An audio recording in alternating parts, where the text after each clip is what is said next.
आज हम ब्रिटेन में कॉमन सदन की रचना, शक्तियां तथा स्थिति पर चर्चा करेंगे।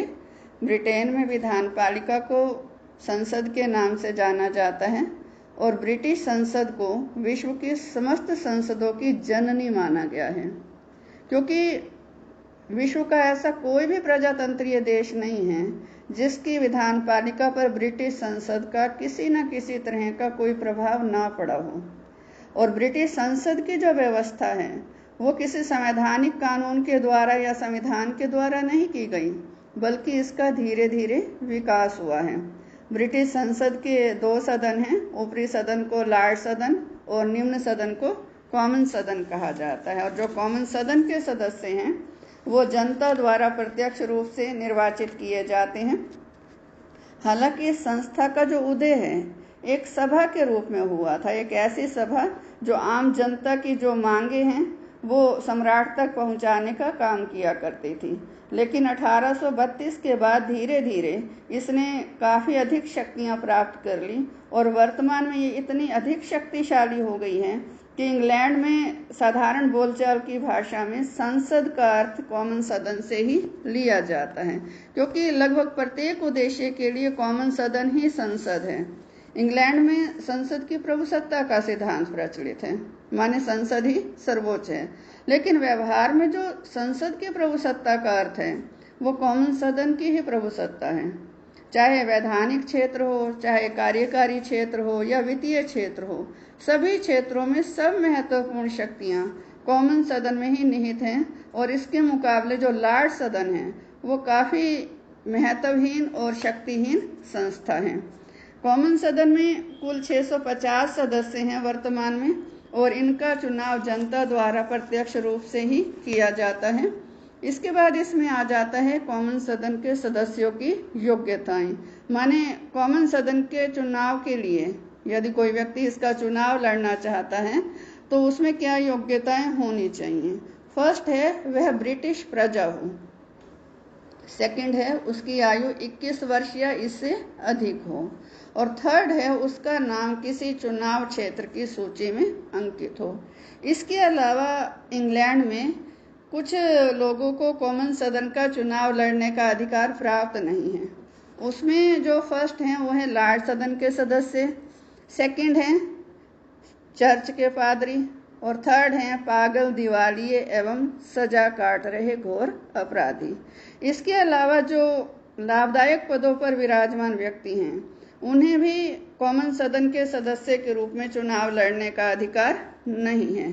जैसे न्यायिक पदों पर जो आसीन व्यक्ति हैं, असैनिक कर्मचारी हैं, पुलिस कर्मचारी हैं, विदेशी सेवा के व्यक्ति हैं, किसी निगम या प्रशासकीय न्यायालय के सदस्य हैं, इंग्लैंड में बैंक के निर्देशक हैं, या फिर सरकार द्वारा मनोनीत निर्देशक हैं, ये सभी जो हैं वो कॉमन सदन का चुनाव नहीं लड़ सकते। और यदि कोई व्यक्ति देश से बाहर किसी अन्य देश के विधानमंडल का सदस्य है तो वो भी कॉमन सदन का चुनाव नहीं लड़ सकता। और इन सब के अलावा बाकी जितने भी स्त्री पुरुष हैं इंग्लैंड में वो बिना किसी भेदभाव के कॉमन सदन का चुनाव लड़ने का अधिकार रखते हैं। नेक्स्ट इसमें आ जाता है मताधिकार। जो कॉमन सदन के सदस्यों का चुनाव है वो जनता द्वारा वयस्क मताधिकार के आधार पर प्रत्यक्ष रूप से किया जाता है।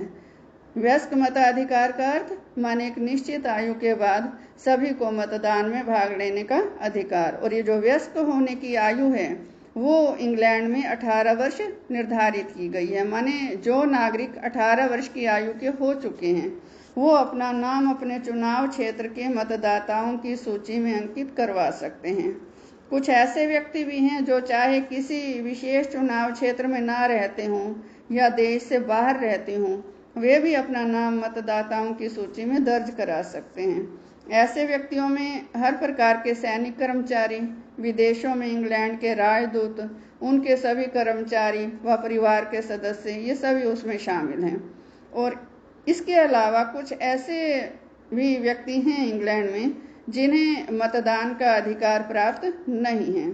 इसमें फर्स्ट आ जाते हैं लॉर्ड सदन के सदस्य। इन्हें मतदान का अधिकार प्राप्त नहीं है। इसी तरह से विदेशी नागरिक, मानसिक रोगी, कानूनी हिरासत में जो व्यक्ति हैं वे, और जो किसी 5 वर्ष पूर्व से किसी चुनाव में भ्रष्टाचार या गैर कानूनी कार्रवाई के लिए दोषी पाए गए हों, ऐसे लोग भी मतदान में हिस्सा नहीं ले सकते। नेक्स्ट इसमें आ जाता है चुनाव विधि। चुनाव के उद्देश्य से संपूर्ण यूनाइटेड किंगडम को, माने ब्रिटेन को 650 चुनाव क्षेत्रों में बांट दिया जाता है और हर चुनाव क्षेत्र में से एक सदस्य चुना जाता है। माने देश में एक सदस्यीय चुनाव क्षेत्र की प्रथा को अपनाया गया है। और ऐसे में जो चुनाव प्रणाली है, यहाँ चुनाव प्रणाली में जो मतदान की प्रक्रिया है वो गुप्त रहती है। माने जो गुप्त मतदान है वो किया जाता है। वो व्यक्ति चाहे किसी को भी वोट दे, ये उसके अलावा कोई भी नहीं जान सकता। यहाँ पर इंग्लैंड में जो वोट देने का अधिकार है, हालांकि कानूनी दृष्टि से ये बाध्यकारी नहीं है, आवश्यक नहीं है, मर्जी है व्यक्ति की, वो चाहे मतदान में हिस्सा ले चाहे ना ले, ठीक वैसे ही जैसे भारत में है। लेकिन इसके बावजूद इंग्लैंड में जो पोलिंग रेट है वो काफ़ी अधिक रहता है। 70 से 80% मतदाता अपने इस अधिकार का प्रयोग करते हैं। और यदि कोई मतदाता शारीरिक रूप से अक्षम है या अयोग्य है तो वो अपने मतदान है अपना, वो निजी रूप से अगर नहीं कर सकता, नहीं जा सकता, तो ऐसा जो मतदाता है वो अपने प्रतिनिधि के माध्यम से मतदान का अधिकार रखता है। माने वो अपने मत का प्रयोग अपने प्रतिनिधि के माध्यम से भी कर सकता है।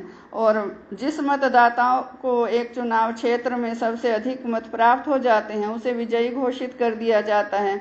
माने साधारण बहुमत के आधार पर ही किसी एक को विजयी घोषित किया जाता है। और साथ ही साथ ब्रिटेन में किसी भी श्रेणी के लिए जो स्थान है वो सुरक्षित नहीं रखे जाते, माने आरक्षण की सुविधा नहीं है। चुनाव के मामले में किसी भी आधार पर किसी भी व्यक्ति से कोई भेदभाव नहीं किया जाता। माने जो चुनाव क्षेत्र हैं इनमें कोई भी चुनाव क्षेत्र आरक्षित चुनाव क्षेत्र की श्रेणी में नहीं होता। नेक्स्ट है इसमें कॉमन सदन के सदस्यों का त्याग पत्र। 1923 के कानून के अंतर्गत ये व्यवस्था की गई है कि कॉमन सदन का कोई भी सदस्य त्याग पत्र नहीं दे सकता, क्योंकि जो सदन की सेवा है ये उनका एक आवश्यक कर्तव्य है।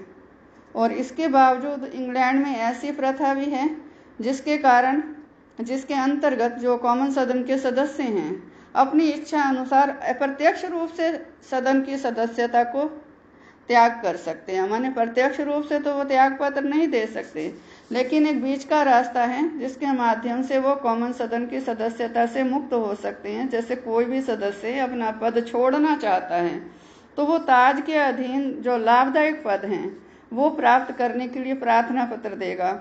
और जिस सदस्य की ऐसी प्रार्थना स्वीकार कर ली जाती है तो फिर उसकी सदन से सदस्यता स्वयं ही समाप्त हो जाती है, क्योंकि सदन का कोई भी सदस्य ताज के अंतर्गत किसी लाभदायक पद पर सुशोभित नहीं हो सकता। नेक्स्ट है इसमें कॉमन सदन का कार्यकाल। जो कॉमन सदन का कार्यकाल है वो 1911 के कानून के द्वारा 5 वर्ष निर्धारित किया गया है। और ये 5 वर्ष का जो समय है ये उस तिथि से आरंभ होता है जिस तिथि को नए सदन की प्रथम बैठक होती है। संकट काल के समय कॉमन सदन का जो कार्यकाल है बढ़ाया जा सकता है। दोनों विश्व युद्धों के दौरान कॉमन सदन का जो कार्यकाल है वो बढ़ाया गया था। और सामान्य स्थिति में भी 5 वर्ष का कार्यकाल पूरा होने से पहले प्रधानमंत्री की सलाह पर सम्राट द्वारा कॉमन सदन को भंग किया जा सकता है। इसके बाद है कॉमन सदन का अधिवेशन। आमतौर पर जो कॉमन सदन का है वर्ष में एक अधिवेशन अनिवार्य है। अब इसका अर्थ ये नहीं है कि थोड़े से दिन ही अधिवेशन होता होगा या फिर पूरा वर्ष बैठक चलेगी। जो वास्तविक स्थिति है वो ये है कि जो कॉमन सदन का अधिवेशन है आमतौर पर नवंबर में बुलाया जाता है और जुलाई मास के अंत तक ये चलता है। ये लगभग 175 दिन तक चलता रहता है। इसके बाद है सदन का कोरम। जो कॉमन सदन का कोरम है कि कितने सदस्य संख्या उपस्थित हो कम से कम कि जो सदन की कार्यवाही है वो संचालित की जा सके, तो वो स्पीकर सहित 40 सदस्य निश्चित किया गया है। माने सदन की बैठक का कानूनी रूप से उचित होने के लिए उसमें स्पीकर सहित कम से कम 40 सदस्य होने आवश्यक हैं। यदि किसी समय यह निश्चित क्वोरम पूरा ना हो तो जो स्पीकर है वो सदन की बैठक को थोड़े समय के लिए स्थगित कर सकता है। नेक्स्ट है इसमें सदन का अध्यक्ष। सदन की जो बैठकें हैं उसकी अध्यक्षता स्पीकर द्वारा की जाती है और जो स्पीकर का चुनाव है वो कॉमन सदन के सदस्यों द्वारा ही किया जाता है और जिसे औपचारिक रूप से सम्राट अपनी स्वीकृति देता है। कॉमन सदन की जो शक्तियां हैं उस पर हम चर्चा कल करेंगे। धन्यवाद।